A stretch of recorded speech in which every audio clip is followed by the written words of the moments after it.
Boa noite, meus irmãos. Boa noite. Tudo bem com vocês?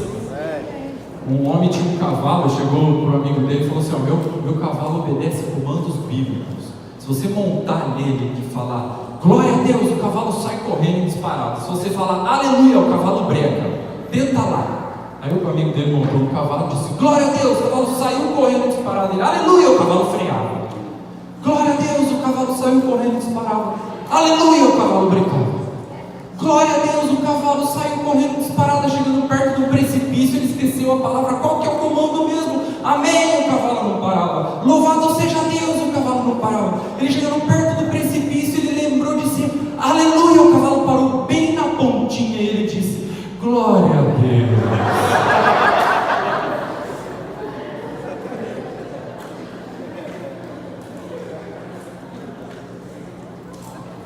Eu acho que ele caiu no precipício.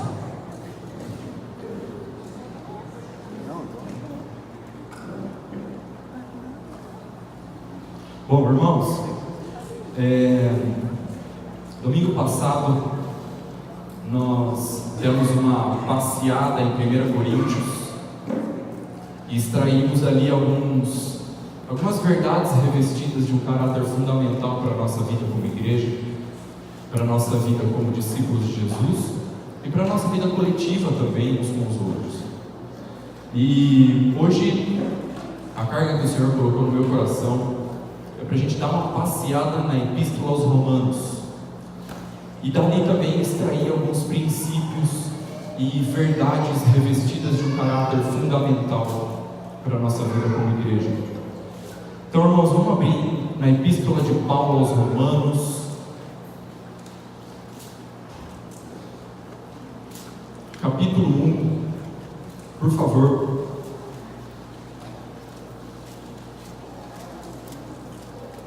Romanos 1.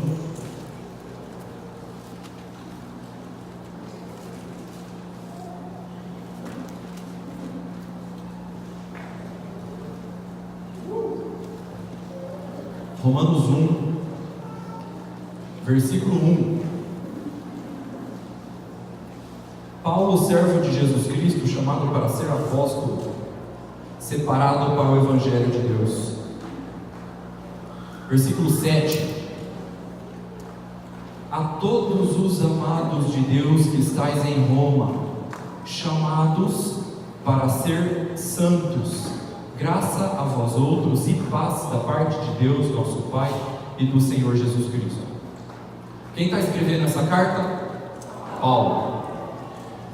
Paulo era um servo do Senhor Jesus, chamado para o ministério apostólico, e com essa carga ele escreve essa epístola aos irmãos que estavam na cidade de Roma. Então, irmãos, essa carta ela tem um caráter apostólico e por isso ela tem uma concentração maior de autoridade. E com essa introdução ele diz no versículo 7, a todos os amados de Deus que estáis em Roma.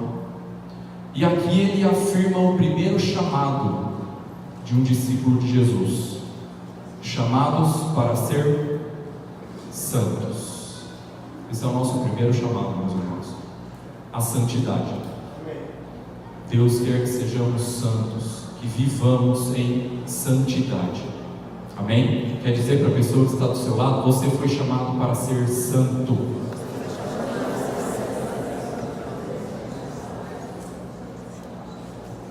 Para a gente entender um pouco melhor sobre santidade, eu gosto muito de usar aquele texto de 1 Timóteo, capítulo 4, eu não preciso abrir, versículo 2, que Paulo diz assim para Timóteo, que nos últimos dias, esses que nós estamos vivendo agora, os homens iriam cauterizar a própria consciência. O que é uma consciência cauterizada? Uma consciência cauterizada é uma consciência assim: você comete um pecado, a tua consciência te acusa, aquilo dói, você chora, confessa, pede perdão e continua caminhando. Aí você volta a cometer o mesmo pecado de novo. aquilo te incomoda, tua consciência acusa, você pede perdão, não confessa e continua caminhando. Aí você volta a cometer o mesmo pecado de novo, e a tua consciência acusa mais ou menos, você não confessa, não pede perdão e continua caminhando. Aí você volta a cometer o mesmo pecado outra vez, aí a tua consciência não acusa e já cauterizou a consciência. Isso é uma consciência cauterizada, é alguém que comete pecado e nem incomoda mais. E isso é uma afronta contra o nosso chamado como igreja, porque nós somos chamados para viver em santidade, somos chamados para ser santos. Nós não podemos chegar nesse nível de consciência cauterizada, ela se reprograma, porque você está cometendo isso repetidas vezes, ela se reprograma para não te acusar mais. Bom, se ele está fazendo isso tantas vezes, eu estou errada de ficar acusando ele. Então a consciência se reprograma para não acusar mais. Uma consciência cauterizada é uma afronta contra o nosso chamado de viver em santidade. Nós não podemos deixar nossa consciência cauterizada. Para isso nós precisamos aplicar constantemente o arrependimento, a prática da confissão de pecados, andar na luz, não esconder nada, não administrar os pecados lá no quarto secreto, não jogar a sujeira para debaixo do tapete, e firmar o nosso chamado à santidade. Amém, meus irmãos? No versículo 28, ele faz uma lista de pecados.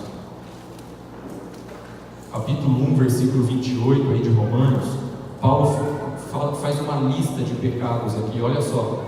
Por haverem desprezado o conhecimento de Deus, o próprio Deus os entregou a uma disposição mental reprovável, para praticarem coisas inconvenientes. Quais são essas coisas? Olha o versículo 29.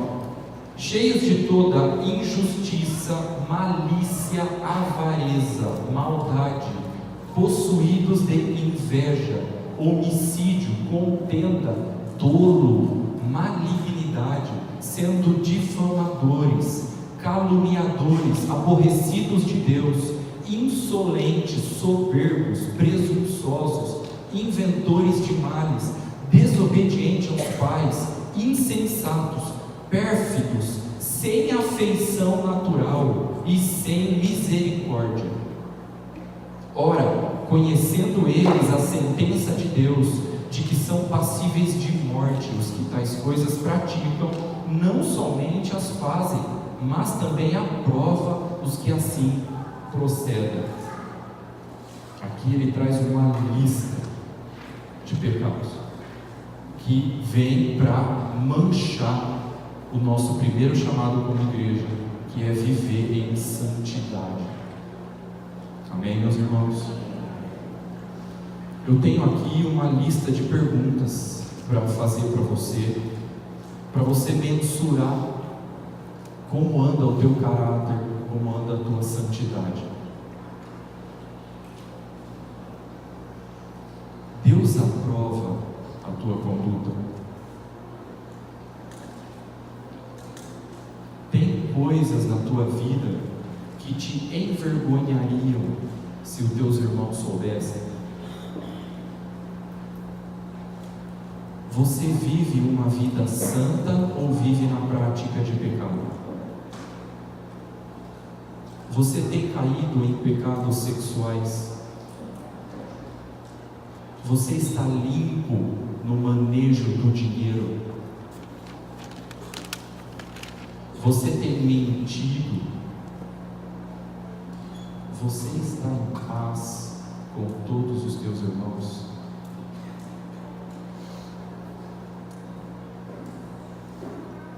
Se você tiver uma resposta negativa para alguma pergunta dessa,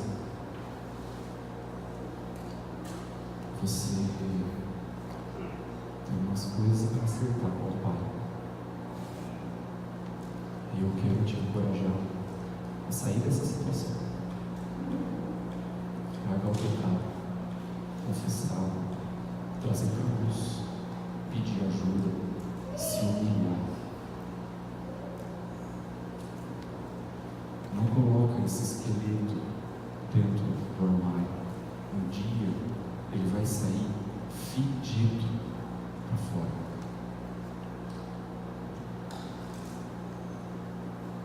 Nosso primeiro chamado, meus irmãos, é a santidade. Santidade do Senhor. Eu quero te dizer que é possível viver em santidade, porque Jesus está em você. E essa é a esperança da glória de Deus. Nós somos uma nova criatura em Cristo Jesus. As coisas velhas se passaram, tudo se fez novo. Maior é o que está em nós do que o que está no mundo. Tudo é possível àquele que crê. Posso todas as coisas naquele que me fortalece. É possível viver em santidade. Amém, meus irmãos? Amém. Então esse é o nosso primeiro chamado. Vamos para Romanos capítulo 5, versículo 8.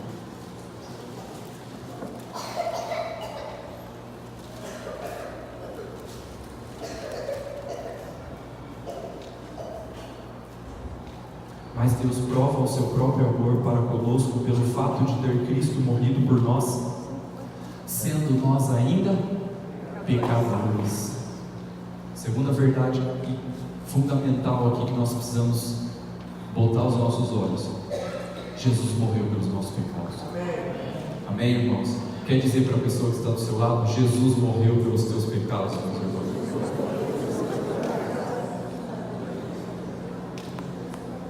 Irmãos, vamos fazer um exercício aqui agora de olhar para isso, olhar para o sacrifício que Jesus fez na cruz. Vamos abrir em Mateus capítulo 26. Depois a gente volta para Romanos. Mateus capítulo 26, versículo 36. Nós precisamos entender um pouco mais sobre essa verdade que Jesus morreu pelos nossos pecados. Mateus capítulo 26, versículo 36. Quantos aqui assistiram Paixão de Cristo? Jesus no Getsemane começa esse filme. É aqui no versículo 36, Jesus naquele jardim do Getsemane. Em seguida foi Jesus com eles a um lugar chamado Getsemane, e disse aos seus discípulos: assentai-vos aqui enquanto vou ali orar. E levando consigo a Pedro e a 2 filhos de Zebedeu, começou a entristecer-se e angustiar-se. Então lhes disse: a minha alma está profundamente triste até a morte. Ficai aqui e vigiai comigo. Adiantando-se um pouco, prostrou-se sobre o seu rosto, orando, dizendo: meu Pai, se possível, passa de mim esse cálice. Todavia não seja como eu quero, e sim como tu queres. Irmãos, o que está acontecendo aqui? Quando você lê os evangelhos, você sempre vai ver um Jesus sempre seguro em fazer a vontade do Pai. Eu vim para fazer a vontade do Pai, eu desci do céu para fazer a vontade do Pai, eu não procuro a minha vontade, eu procuro a vontade do Pai. Mas agora, no Getsemane, nós estamos olhando para um Jesus apavorado com a vontade do Pai. A sua alma estava profundamente angustiada até a morte, a ponto do sangue dele sair pelos poros da pele. Ele sabia que ele ia ser crucificado e ele estava orando para ver se tinha como escapar desse negócio. Pai, se for possível, passa de mim esse cálice. eu não quero ser crucificado, mas não seja feita a minha vontade, seja feita a tua vontade. Por muitos anos eu fiquei em crise com esse texto, porque eu acreditava, irmãos, que Jesus estava querendo fugir daquela cruz por causa da dor, por causa dos pregos, por causa dos açoites, por causa daquela coroa de espinho. Lembra no Paixão de Cristo, tem uma ponta de um dos chicotes lá que gruda aqui nele, e aquele romano tenta puxar, assim, a hora que ele puxa, sai um pedaço do lado de Jesus. E eu pensava, eu acreditava que Jesus não queria ser crucificado para fugir dessa dor, desse sofrimento todo. Até que um dia o Senhor falou comigo e me mostrou que não era por causa disso. Ele não estava querendo fugir da dor, dos pregos, dos espinhos, dos açoites. Cedraque, Mesaque e Abednego foram jogados na fornalha e estavam lá dançando, não tinham medo do fogo ardente. Silas e Paulo, presos no cárcere em Filipe, depois de terem sido açoitados, eles estavam lá cantando louvores a Deus. E nosso Senhor estava querendo fugir da dor, dos açoites, dos pregos? Não, ele não estava fugindo da dor. Acontece, irmãos, que Jesus Cristo sabia que naquela cruz ele ia experimentar a única coisa que ele nunca tinha experimentado antes: o pecado. O teu pecado, o meu pecado estava sobre ele naquela cruz, e era por isso que ele estava vendo se tinha uma possibilidade de não ser crucificado, porque ali naquela cruz Jesus estava entupido de pecado do mundo inteiro. Em 1 João fala que Jesus foi a substituição pelos nossos pecados, e não somente pelos nossos, mas pelos pecados do mundo inteiro, estava sobre ele. Você lembra de Isaías 53, versículo 4 e 5? Ele levou sobre si as nossas dores. O castigo que nos traz a paz estava sobre ele. Pelas suas pisaduras fomos sarados. Mas o Senhor fez cair sobre si a iniquidade de todos nós. Lembra de 2 Coríntios 5, 21? Aquele que não conheceu o pecado, ele se fez pecado por nós, para que fôssemos justificados diante de Deus. Ali naquela cruz ele se entupiu de pecado. O teu pecado, o meu pecado estava sobre ele. Ele nunca tinha experimentado o pecado. Ele não conhecia o pecado. Ele sabia que naquela cruz o pecado ia tocá-lo, e todo o seu ser repugna ao pecado. E ali ele ia sentir o gosto do pecado, por mim e por você. Jesus sabia que naquela cruz ele ia perder até a presença do Pai. Quando ele estava crucificado, ele disse: Lama sabachthani, que significa: Pai, por que me desamparaste? O Senhor foi embora, eu não estou entendendo, Pai, cadê você? O Senhor sempre esteve, mas é agora, por que me desamparaste?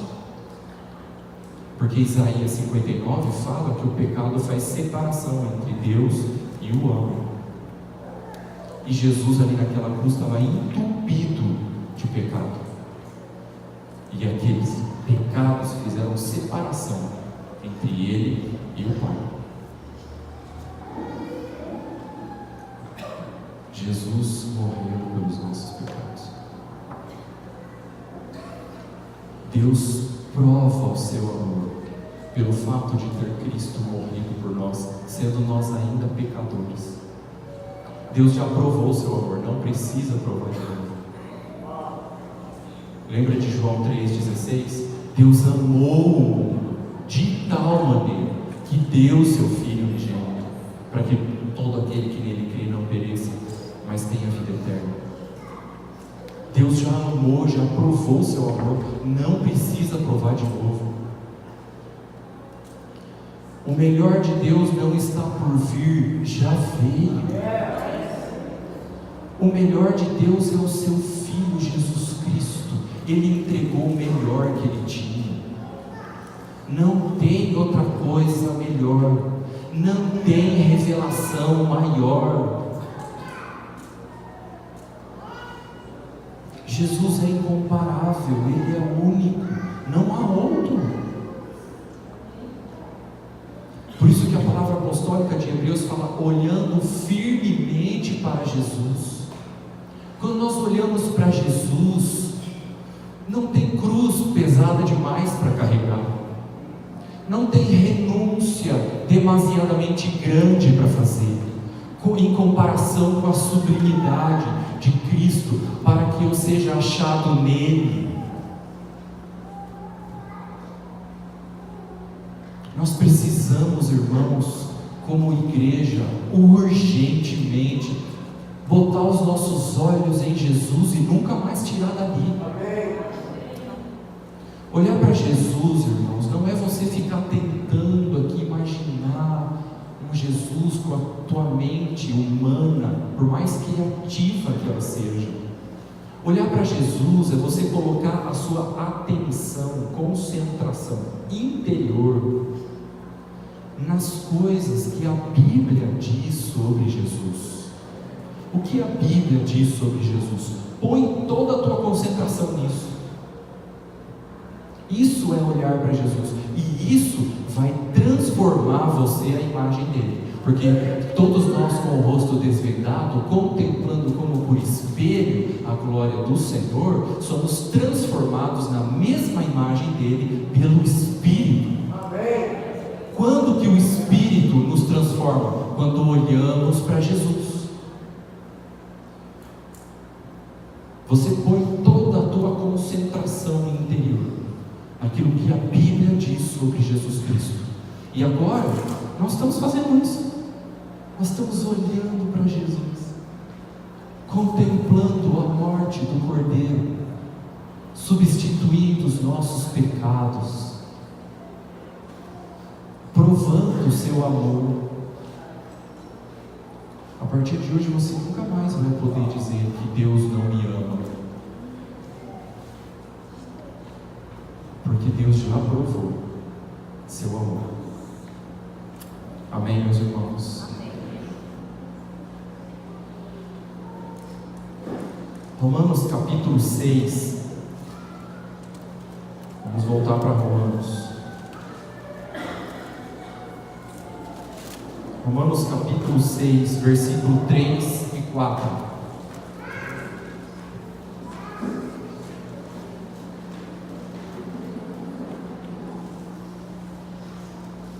Romanos capítulo 6, versículo 3 e 4. Ele vai falar sobre o batismo. Fomos, pois, sepultados com ele na morte pelo batismo, para que, como Cristo foi ressuscitado dentre os mortos pela glória do Pai, assim também andemos nós em novidade de vida. Eu li o versículo 4, né? Não vou voltar para o 3 aqui. Ou porventura ignorais que todos nós que fomos batizados em Cristo Jesus, fomos batizados na sua morte, fomos, pois, sepultados com ele na morte pelo batismo. O que esse texto está falando? Que nós fomos sepultados pelo batismo. Então o batismo me mata, Márcio? Sim, exatamente. Então o batismo não é um ritual? Não. Não é um símbolo? Não. Não é uma cerimônia? Não. Batismo é uma realidade espiritual que crucifica o teu velho homem. Um ritual não tem poder para fazer isso. Uma cerimônia tampouco. Eu soube de um testemunho no Oriente Médio que tinha 2 guris que cresceram, eram amigos de infância. Eles ficaram adultos e cada um foi trabalhar para uma cidade diferente. Eles nunca mais se encontraram. E esse daqui queria, porque queria encontrar um amigo dele. Depois de muitos anos, entrou na internet, começou a buscar o nome do amigo dele lá. Não encontrou na mídia social. Aí disseram assim para ele: tem um grupo de religiosos que faz consulta aos espíritos, e esses espíritos encontram qualquer pessoa em qualquer lugar do mundo. Aí ele foi lá consultar os espíritos, baixou um espírito lá numa mesa redonda e disse assim: o seu amigo é o fulano de tal? Aonde ele está? Ele morreu. Não, mas eu não acredito, como assim? Ele morreu, ele está morto. Não, mas ele era o meu melhor amigo, eu precisava encontrar ele. Não, ele morreu no dia tal, no mês tal, do ano tal. Ele saiu frustrado. Não é possível, não acredito, meu amigo morreu. Um determinado dia ele encontrou o amigo dele na rua. Você está vivo? Eu não acredito, mas eles falaram que você tinha morrido. Não, sou eu mesmo, aqui em carne e osso. Não, mas eles deram até a data do dia que você morreu, dia tal, no mês tal, no ano tal. Essa foi a data do meu batismo.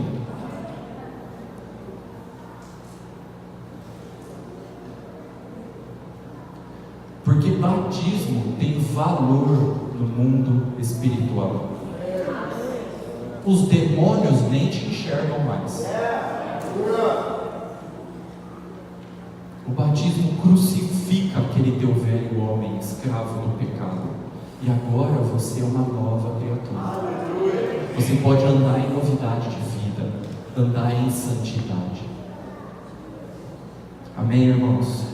Por isso que ele fala aqui, no versículo 11: assim também vós considerai-vos mortos para o pecado, mas vivos para Deus em Cristo Jesus. Como que essa morte aconteceu? Pelo batismo. E como que eu agora estou vivo para Deus? Batismo. Batismo é uma realidade espiritual. Amém, irmãos? Romanos capítulo 7, versículo 2 e 3, ele vai falar do matrimônio indissolúvel.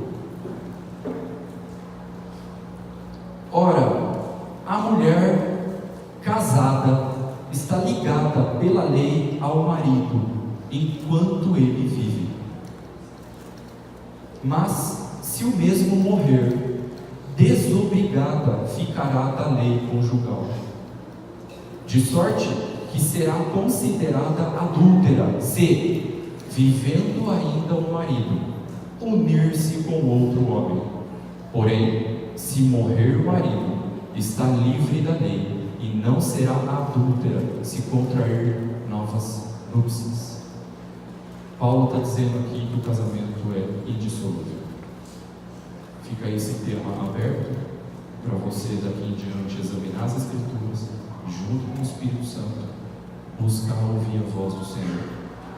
Se você quiser mais textos, se você quiser anotar aí 1 Coríntios capítulo 7, versículo 10, 1 Coríntios capítulo 7, versículo 39, Lucas 16, 18 e Mateus 19, do 1, acho que até o 11 ou 12.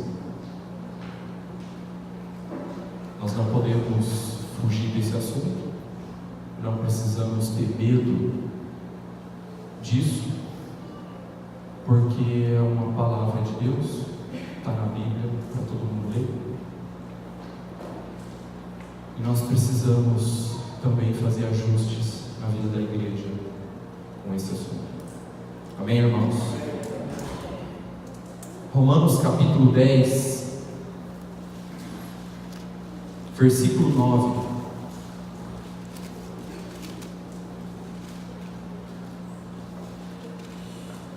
Se com tua boca confessares Jesus como Salvador, amém?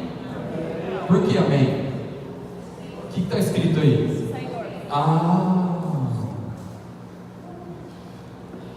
Se com tua boca confessares Jesus como Senhor, e em teu coração creres que Deus ressuscitou dentre os mortos, serás salvo. Mais um ajuste que nós precisamos fazer, meus irmãos. Se você abrir aqui em Romanos 14, 9, diz assim: foi precisamente para isso que Jesus morreu e ressuscitou, para ser Senhor dos vivos e dos mortos. Filipenses 2,11 fala assim: toda língua confesse que Jesus Cristo é Senhor, para a glória de Deus Pai. 2 Coríntios capítulo 4, versículo 5, Paulo fala assim: nós não pregamos a nós mesmos, mas nós pregamos a Jesus como Senhor, e nós como os vossos servos. O que Paulo está falando aqui? Ele está apresentando Jesus como Senhor e não como Salvador. Márcio, você está querendo dizer que Jesus não é o Salvador? Não estou querendo dizer isso.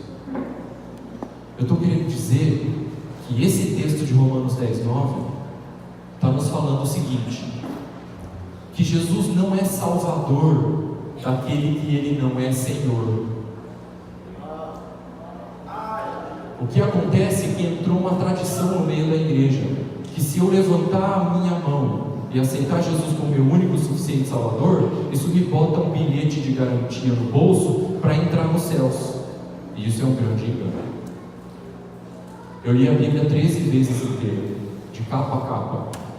Não existe nenhum versículo sequer, nem no Velho Testamento, nem no Novo Testamento, que promete salvação para o homem que levanta a sua mão e repete essa fórmula: eu aceito Jesus como meu único e suficiente Salvador. Eu não estou dizendo que Jesus não é o Salvador, Ele é o Salvador, mas qual é a condição bíblica para que esse Salvador me salve? Eu tenho que confessá-lo como Senhor da minha vida, e por consequência disso Ele se torna o meu Salvador. Jesus não é Salvador daquele que Ele não é Senhor. Agora, eu não estou propondo que ao invés da gente levantar a mão e aceitar Jesus como o único e suficiente Salvador, a gente levante a mão e aceite Jesus como o único e suficiente Senhor. Jesus como Senhor da minha vida não se resume a uma declaração para fazer antes do batismo, é um estilo de vida.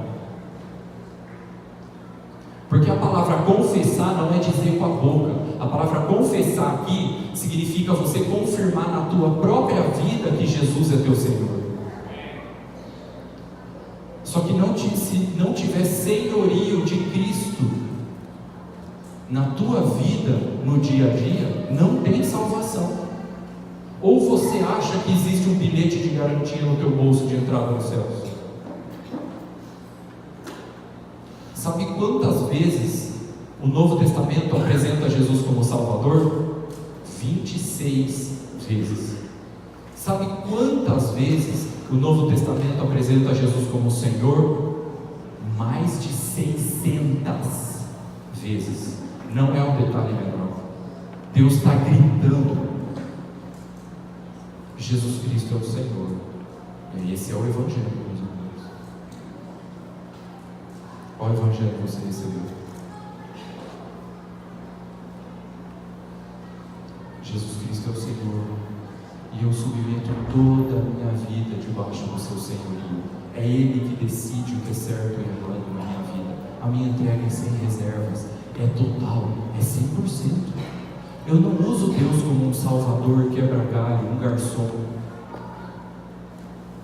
para Ele resolver meus problemas quando eu estou desempregado.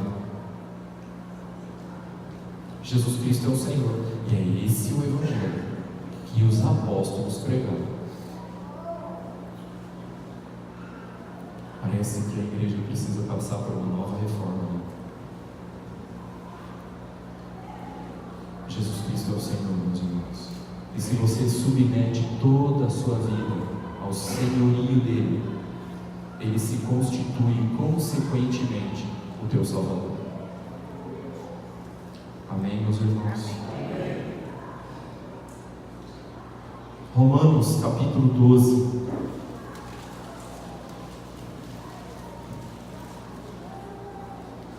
Romanos capítulo 12, versículo 4 e 5. Ele vai falar da nossa vida como igreja, como corpo, membros uns dos outros, sobre a unidade da igreja.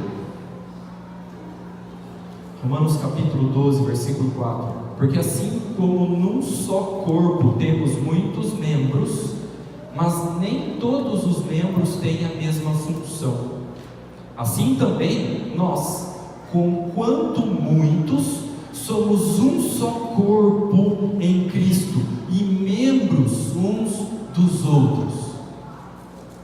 Amém, irmãos? Isso é igreja. Igreja é o corpo de Cristo, membros vinculados entre si, uns com os outros. Isso é igreja. Amém, irmãos? Para a gente entender um pouquinho melhor na prática essa vida nossa como igreja, vamos abrir em Hebreus capítulo 10. Depois a gente volta para Romanos. Hebreus 10.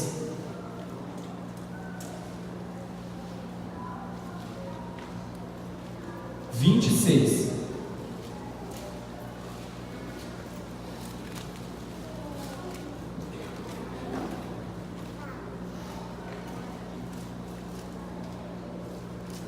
Hebreus 10, 26.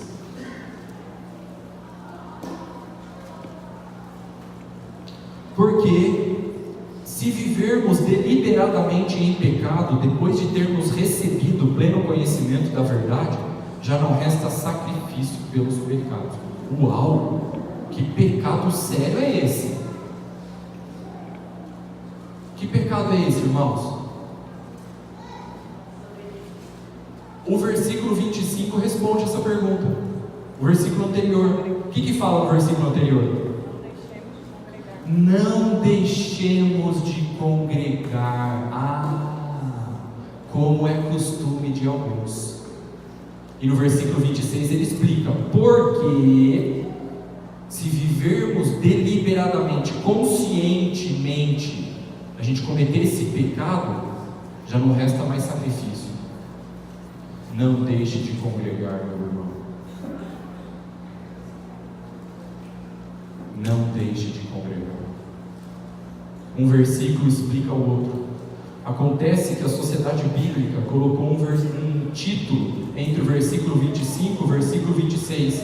E você acha que no versículo 25 ele esgotou o assunto. Mas ele está continuando. No 25 ele fala: não deixe de congregar, como é costume de alguns. No versículo 26 ele começa com uma palavra explicativa. Porque se você cometer esse pecado conscientemente, já não resta mais sacrifício. É aquela pessoa que decide conscientemente: eu não vou mais congregar.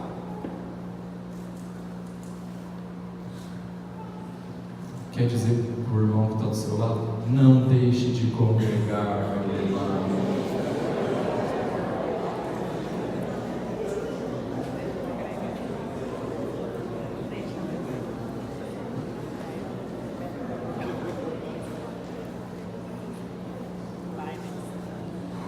Vamos aprofundar um pouquinho mais na nossa vida como igreja, nessa vida de unidade?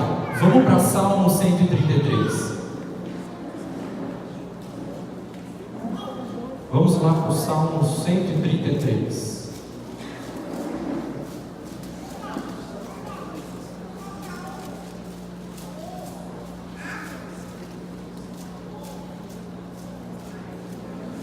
Texto super conhecido, que diz aí: ó, quão bom e agradável viverem unidos os irmãos.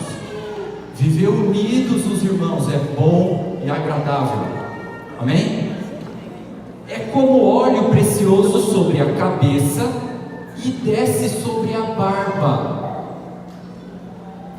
de Arão, e desce para a gola de suas vestes. É como orvalho de Hermon que desce sobre os montes de Sião. Ali ordena ao Senhor a bênção e a vida para sempre. Irmãos, olha aqui para mim. Esse texto está falando o seguinte: é bom viver unidos os irmãos, é bom e agradável diante de Deus. Mas aí ele fala o seguinte: para isso precisa de óleo sobre a cabeça e óleo sobre a barba. Óleo sobre a cabeça e óleo sobre a barba, para viver unidos os irmãos. O que é isso? O Espírito Santo aplicou da seguinte maneira essa palavra no meu coração. Óleo sobre a cabeça fala de sabedoria, porque é na cabeça que a gente guarda a sabedoria. O que isso tem a ver com viver em união? Porque nós precisamos de sabedoria para conviver em união uns com os outros, com pessoas diferentes de mim. Precisa de sabedoria. Unidade é para a gente sábia. Para você conviver com pessoas diferentes, você precisa ter óleo sobre a cabeça, sabedoria, saber conviver, ceder, escutar, conversar, respeitar as diferenças, amar incondicionalmente, não medir a pessoa a partir de você. Eu leio 3 capítulos por dia da Bíblia, o Rafa não lê, então ele não serve. Eu estou medindo ele a partir de mim. Isso é falta de sabedoria. Para viver unidos os irmãos, nós precisamos de óleo sobre a cabeça, sabedoria. Amém, irmãos? E aí ele fala do óleo sobre a barba. O que é isso? Maturidade. Porque para viver em unidade precisa de maturidade. Unidade é para gente madura. Pega 2 crianças, tranca no quarto com um brinquedo, volta lá 30 minutos depois. Como é que você acha que você vai encontrar eles? Não, pode brincar você, eu prefiro você em honra.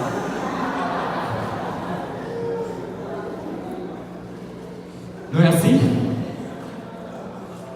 Sabe por quê? Para conviver com pessoas diferentes, nós precisamos ser maduros. Preferir em honra, respeitar, não usar palavras que diminua a pessoa em público.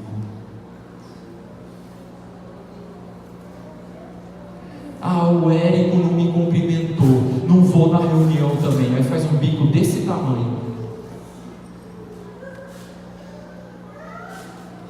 Aí fica dodói. Para conviver com pessoas diferentes, nós precisamos de sabedoria e maturidade, irmãos. Olhe sobre a cabeça e olhe sobre a barba. Daí, sabe o que vai acontecer? No final do versículo do capítulo 133, ali Deus vai ordenar a sua bênção e a vida para sempre. Você entende? Não é um versículo mágico. Para que Deus ordene a sua bênção na congregação, para que Deus ordene a sua vida, isso precisa de um ninho para ser gerado. E esse ninho é maturidade e sabedoria no convívio uns com os outros, para vivermos em unidade, irmãos. Nós somos um em Cristo. Amém, irmãos? Último, Romanos capítulo 13.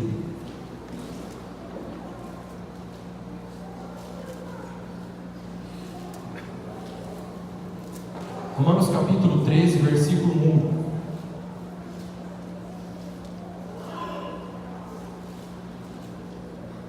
Ele fala do princípio de autoridade e submissão. Todo homem esteja sujeito às autoridades superiores, porque não há autoridade que não proceda de Deus, e as autoridades que existem foram por eles instituídas, de modo que aquele que se opõe à autoridade resiste à ordenação de Deus, e os que resistem trarão sobre si mesmos condenação. Irmãos, esse texto está falando que todos nós precisamos estar sujeitos às autoridades superiores. Nenhum ser humano pode estar sem sujeição à autoridade. Ninguém pode estar fora desse princípio. O normal é que todos os seres humanos estejam debaixo de autoridade. O contrário disso é uma anomalia espiritual, é algo escandaloso. E falar sobre isso nos últimos dias parece loucura, né? Porque a gente vive num tempo onde o desacato à autoridade ficou comum. Mas não convém que seja assim entre nós, irmãos. Sabe quantas vezes a palavra autoridade aparece no Novo Testamento? 93 vezes. Sabe o que significa a palavra autoridade? Licença para governar. Pessoa dotada de poder para exercer autoridade. Poder de alguém cujas ordens devem ser obedecidas. Esse é o significado de autoridade. Sabe o que significa a palavra sujeição? Não fala que todo homem esteja sujeito às autoridades superiores. Sabe o que significa a palavra sujeição?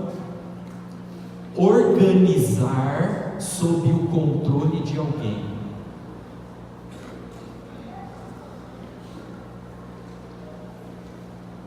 Ninguém pode ser incontrolável.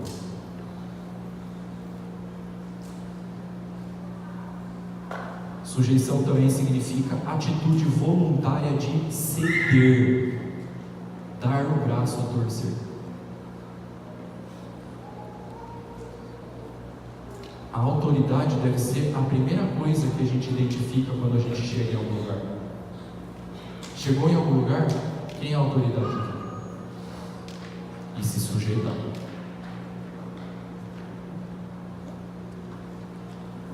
Aí eu te pergunto, a quem você está voluntariamente subordinado? Quem que te rende? Quem que te vence? Quem que te dobra?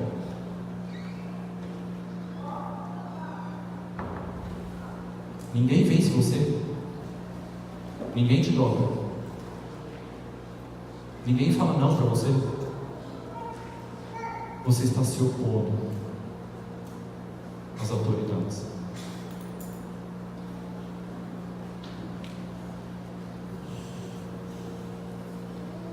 Amém, meus irmãos? Amém. Que Deus nos ajude a guardar, a praticar esses princípios da palavra de Deus. Nós estamos lendo a Bíblia. Não fui eu que escrevi, graças a Deus. E se nós cremos que a Bíblia é a palavra de Deus, tudo isso faz parte da nossa fé. Amém, meus irmãos? Amém. Eu gosto de um texto de Apocalipse 3, que Jesus está fazendo uma supervisão da igreja, e ele percorre 7 cidades onde estavam estabelecidas a igreja. Na igreja da cidade de Sardes, ele diz para o anjo da igreja que estava ali, ele diz assim: você tem nome de que vive, mas você está morto. Seja vigilante, se arrepende, consolida o resto que está para morrer. Contudo, você tem poucas pessoas aí que não se mancharam e andaram de branco comigo, porque são dignas. Eu vejo essa igreja de Sardes, de Apocalipse capítulo 3, a partir do 1, uma igreja embriagada, mas que não estava consolidada. E ele diz para o anjo daquela igreja: seja vigilante e consolida. Nós precisamos consolidar a igreja, meus irmãos, fundamentar para que seja algo constante, vivo, verdadeiro, genuíno, com raízes, com profundidade. Amém, meus irmãos?